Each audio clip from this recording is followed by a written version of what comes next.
Hi there, I'm Phil. I go by Nimrandir on the internet. I like playing video games, and to be perfectly honest, this is one of my favorite games to play. So, recently, PlayStation Plus gave us access to the Mass Effect Legendary Edition, as one of its monthly games. And Mass Effect, if I have to make a short list of my favorite games of all time, it's generally top 3. So we're going to be playing some Mass Effect here. We're doing some actual BioWare. You may recall from my Greedfall series that I tend to like BioWare style games. So that's what we're going to be doing here. So I cannot say this is blind. I have played Mass Effect. I have played Mass Effect a lot. We'll talk about it as the videos roll on. But let's just go ahead and dive in and create a character. Welcome to Alliance Military Database. I gotta admit, I always really love Classified this information character requested. creation thing. Like you're logging into a classified system. Establishing secure connection. They've updated the little, graphical Secure touches, connection confirmed. which is, not to be expected. Which is to be expected. The original Mass Effect came out in 2007, so I don't use the default Shepards, so that's just a thing. All right, so let's go ahead and create our Shepard. You can't see the name I'm entering. For the record, I kind of always use astronaut names. I'm trying to remember how many. I think I've used 4 different names. So log in to access your profile. Kind of obvious, but respect to Alan Shepard. So and the U.S. space program of the early NASA days. So.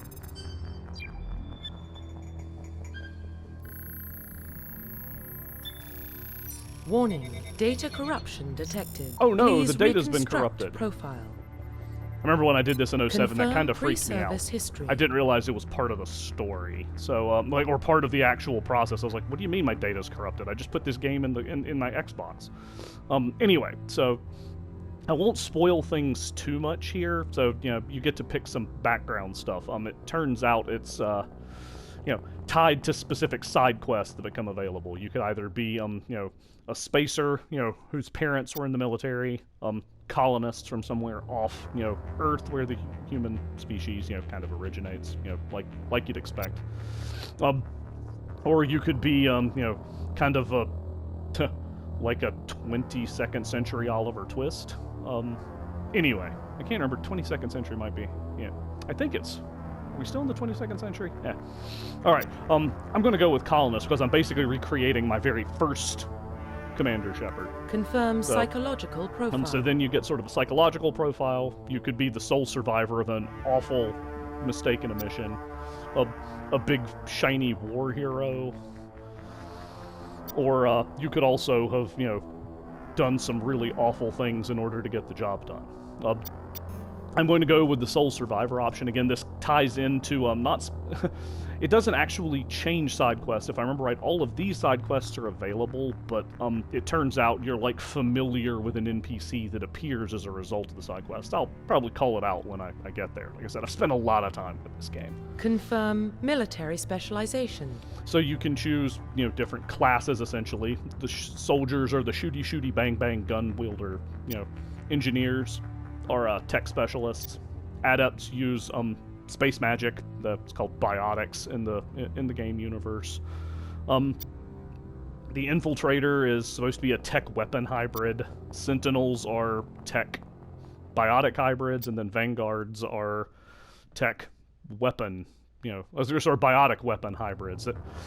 Now, in later games, the actual individual play styles change fairly significantly. Vanguards are kind of, they get different abilities as you go on. I'm kind of curious to see if the game has, if they've actually adjusted the gameplay that much to match the way, a Vanguard in Mass Effect 2 and 3 plays radically differently than a Vanguard plays here. Adepts also are kind of the same way.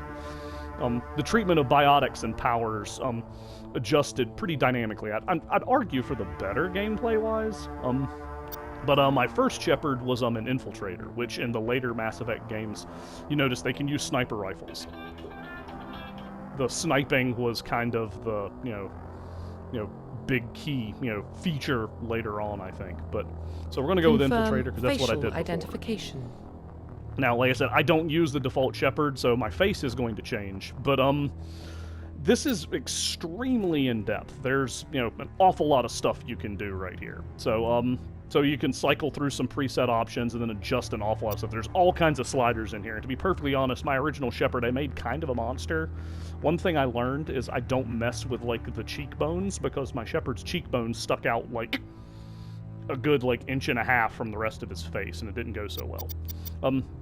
I have taken the liberty of going ahead and doing all of this off camera, and you'll notice it gives you this little code feature, which is kind of nice, insofar as I can use it to, I've done this all and can, kind of tweak the code to get this entered. So we'll see if this is actually any faster than my just messing with the system. So this was not available in the original game. They added this, I think, with Mass Effect 2. So it's welcome that they put it here. So if you want to get a particular face, you can. I'm curious if the code actually carried over. That, I'm having to copy it off a picture. So bear with me. And I know I don't think you can actually even see the what I'm typing. So I'm hoping this isn't case sensitive. It doesn't look like it based on the fact that the code doesn't have any lowercase letters, but we'll see.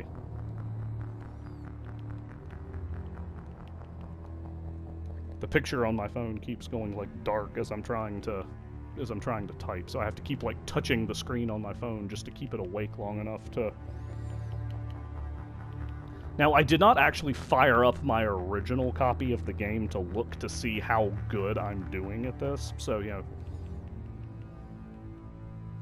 So, my wife agreed that I did a pretty good job of replicating my original Alan Shepard, but... So let's see here. See if it auto-converts. Yeah, so there is my Shepard from the original game. I went with, like, gray eyes, kind of, I'm not convinced I've got the hair color right. For some reason, I was thinking his hair might have been a little lighter. They may have, like, actually changed the options. I had like the scar on the eye. I may not have had him have any scars at all. I can't remember. But anyway, so we're pretty convinced this is what he looks like. So we're just profile reconstruction complete. All right. So we're going to accept that, and I won't be able to change any settings. Oh darn. Okay. So yeah. So that's where identification confirmed. I don't really need to play with this that much. The game does give you 2 options in terms of level progression. I put it on the classic mode because I have played the first Mass Effect a lot, so I'm just kind of used to it. It also offers a legendary mode where I'm guessing it adjusts the level progression to match the way Mass Effects 2 and 3 did it. But anyway, I'm going with it on classic because that's what I know. So. I did like if you've played the game a lot like I have, you could technically go into harder difficulty settings. In the original game, Veteran was, if I remember right, as high as it went until you beat the game once. Then you'd unlock the hardcore mode, and after finishing the game in hardcore, you could attempt the game in insanity. I'm not about that at this point in my life, so we're just going to go with the normal combat difficulty. That feels sufficient for me. I don't need to flex on playing the games on higher difficulties. That's just not where I live anymore. Anyway, so we'll go ahead and dive in. And I love the intro of this game. Like it's going to take conscious effort not to like pump my fists in tune with the beat of the music and stuff. But well, what about Shepard? He grew up in the colonies. He knows how tough life can be out there. His parents were killed when slavers attacked Mindwar. He saw his whole unit die on a cruise. He could have some serious emotional scars. Every soldier has scars. Shepard's a survivor. Is that the kind of person we want protecting the galaxy? That's the only kind of person who can protect the galaxy. I'll make the call. In the year 2148, explorers on Mars discovered the remains of an ancient spacefaring civilization. In the decades that followed, these mysterious artifacts revealed startling new technologies enabling travel to the furthest stars. The basis for this incredible technology was a force that controlled the very fabric of space and time. They called it the greatest discovery in human history. You could get the last bit. I never have been able to read it all. I can read it myself, but I can't read it out loud fast enough. So feel free to pause. It's actually pretty cool. So I guess we go flying past. I think that's Jupiter, right? So the Arcturus Prime relay is in range. Initiating transmission sequence. Commander? We're going to work out later why we have this many guns when we're just on the bridge of the ship. It feels a little strange. There's nobody else who's packing this many guns. Calculating transit mass and destination. The relay is hot. Acquiring approach vector. We're also the only people in armor. All stations secure for transit. Feels really weird because we don't wear armor later on the ship. We just do here. I guess because we had just done it in character creation.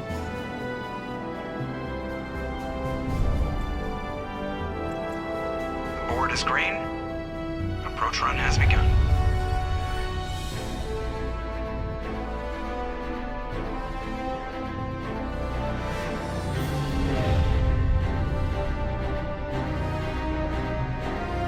Hitting the relay in 3, 2, 1. By the way, brace yourself. You're going to see that animation a lot. Thrusters, check. Navigation, check. Internal emissions sync engaged. All systems online. Drift, just under 1500K. 1500 is good. Your captain will be pleased. I hate that guy. Nihilus gave you a compliment, so you hate him. You remember to zip up your jumpsuit on the way out of the bathroom? That's good. I just jumped us halfway across the galaxy and hit a target the size of a pinhead, so that's incredible. Besides, Spectres are trouble. I don't like having them on board. Call me paranoid. You're paranoid. The Council helped fund this project. They have a right to send someone to keep an eye on their investment. Yeah, that is the official story. But only an idiot believes the official story. So the dialogue in this game kind of works on a wheel. It's not timed like a Telltale game, and I think there are time limits on the later games, but at the moment I can kind of sit and think about what I'm wanting to do. Yeah, and if you wait too long, you get a tutorial prompt that tells you what to do. So, yeah. They don't send Spectres on shakedown runs. So Whatever there's a more Spectre going is. on here than the You'll captain's find out. letting on. Joker, status report. Just cleared the mass relay, Captain. Stealth systems engaged. Everything looks solid. Good. Find a comm buoy and link us into the network. I want mission reports relayed back to Alliance Brass before we reach Eden Prime. Aye, aye, Captain. Better brace yourself, sir. I think Nihilus is headed your way. He's already here, Lieutenant. Tell Commander Shepard to meet me in the comm room for a debriefing. You get that, Commander? I'm on my way. Is it me or does the Captain always sound a little pissed off? Only when he's talking to you, Joker. So it's a little interesting insofar as, yeah. So Caden, this guy who is next to Joker, our pilot, who's going to be with us for a while. Hopefully you like Seth Green's voice acting, because you're gonna hear him a lot. But yeah, Caden is here at the helm of the ship at the beginning, and he's never gonna be here again. You probably don't want to keep the captain waiting, Commander. And then if you scroll somebody off camera, their voice lines just cut, so. The Captain's waiting for you in the comm room, Commander. So yeah, so we can run back. I'm telling you, I just saw him. He marched by like he was on a mission. He's a Spectre. They're always on a mission. And we're getting dragged, right along with him. Relax, Presley. You're gonna give yourself an ulcer. So you catch a couple little dialogues here.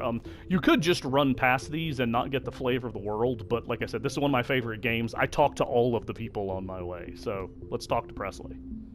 Congratulations, Commander. Looks like we had a smooth run. You heading down to see the captain? So Presley, he looks a little bit different than I recall from my Xbox 360. I'm not sure if it's just better resolution from the remaster or if they actually went in and changed how he looks. He felt older on the 07 version, so I don't know. Yeah, We've heard you arguing, yeah. So stuff on this side of the dialogue wheel is usually kind of exploratory in nature, whereas stuff on the right-hand side tends to, like, move conversations to conclusions. Sounds like you don't trust our Turian guest. Sorry, Commander, just having a chat with Adams down at engineering. I didn't mean to cause any trouble. But you have to admit, something's odd about this mission. The whole crew feels it. You think the Alliance brass is holding out on us? If all we're supposed to do is test out the stealth system, why is Captain Anderson in charge? And then there's Nihilus. Spectres are elite operatives, top covert agents. Why send a Spectre, a Turian Spectre, on a shakedown run? It doesn't add up. Do you have a problem with the captain? No, sir. But I can't figure out what he's doing here. Captain Anderson is one of the most decorated Special Forces officers in the service. If he melted down all his medals, he could make a life-size statue of himself. You don't send a soldier like that on a do-nothing mission. He's treating this shakedown run too seriously. Something big is going on. Yeah, you don't send Keith David in just for nothing. That's, you know, I know the voice actors of this game way too well. I thought that it's Keith David. Yeah, like in the initial intro, in addition to the ambassador that you saw subtitles for, you hear both Keith David and Lance Henriksen. It's, you know, it's kind of a big deal. Let's ask about the Spectre. That's what I was trying to do before, and I just missed. You don't trust Nihilus? I don't like Turians in general. It runs in my family. My grandfather fought in the First Contact War. Lost a lot of friends when the Turians hit us. That was 30 years ago. You can't blame Nihilus for that. No, I guess not. But it still makes me nervous to have a Spectre on board. Especially a Turian. We're an Alliance vessel, human military, but Nihilus doesn't answer to the captain like the rest of us. Spectres operate outside the normal chain of command. And they don't come along just to observe shakedown runs. Nihilus looks like he's expecting some heavy action. I don't like it. What do you know about the stealth systems? I just know it masks our location from scans and sensors. Cutting-edge technology. The Normandy's the only ship with this prototype drive. But why are we fully staffed? A skeleton crew would be cheaper. Less chance of security leaks, too. Plus, there's Nihilus. It's pretty obvious this shakedown run is just a cover. For what? Damned if I know, Commander. We're out here on false pretenses. I'm not a fan of being left in the dark. I think I've gotten all of the... I've asked about all of these things now, but yeah, so... Alright. I'll see if I can get some answers when I see him. Good luck, Commander. Alright, so yeah, this game has a very robust codex. Prime Doc. It's not the kind of place Spectres visit. There's something Nihilus isn't telling us about this mission. That's crazy. The captain's in charge here. He wouldn't take orders from a Spectre. Not his choice, Doc. Spectres don't answer to anyone. They can do whatever they want. Kill anyone who gets in their way. Oh, you watch too many spy vids, Jenkins. So yeah, it's funny seeing Dr. Chocolates. So, you know, her hair, I swear, looks grayer. Looked grayer from my recollection. It's like, yeah, she, you know, the series doesn't take place over that long a time frame. So the fact that she goes from like black hair here to like silver later is kind of impressive. What do you think, Commander? We won't be staying on Eden Prime too long, will we? I'm itching for some real action. I sincerely hope you're kidding, Corporal. Your real action usually ends with me patching up crew members in the infirmary. I didn't hit any buttons to the best of my knowledge. I'm not quite sure why Jenkins got cut off there. He didn't even get to finish the word Jenkins, but, you know, alright. You need to calm down, Corporal. A good soldier stays cool, even under fire. Sorry, Commander, but this waiting's killing me. I've never been on a mission like this before, not one with a Spectre on board. Just treat this like every other assignment you've had and everything will work out. Easy for you to say. You proved yourself on a cruise. Everybody knows what you can do. This is my big chance. I need to show the brass what I can do. You're young, Corporal. You have a long career ahead of you. Don't do something stupid to mess it up. Don't worry, sir. I'm not going to screw this up. Okay, so... You're from Eden Prime, aren't you, Jenkins? What's it like? It's very peaceful, Commander. They've been real careful with development, so you don't have any city noise or pollution. My parents lived on the outskirts of the colony. At night, I used to climb this big hill and stare across the fields back at the lights from the main settlement. It was gorgeous. But when I got older, I realized it was a little too calm and quiet for me. That's why I joined the Alliance. Even Paradise gets boring after a while. Any idea why Eden Prime was chosen as our destination? Not really sure, Commander. Eden Prime's one of our most stable colonies. Good place to take the Normandy for a shakedown run, I guess.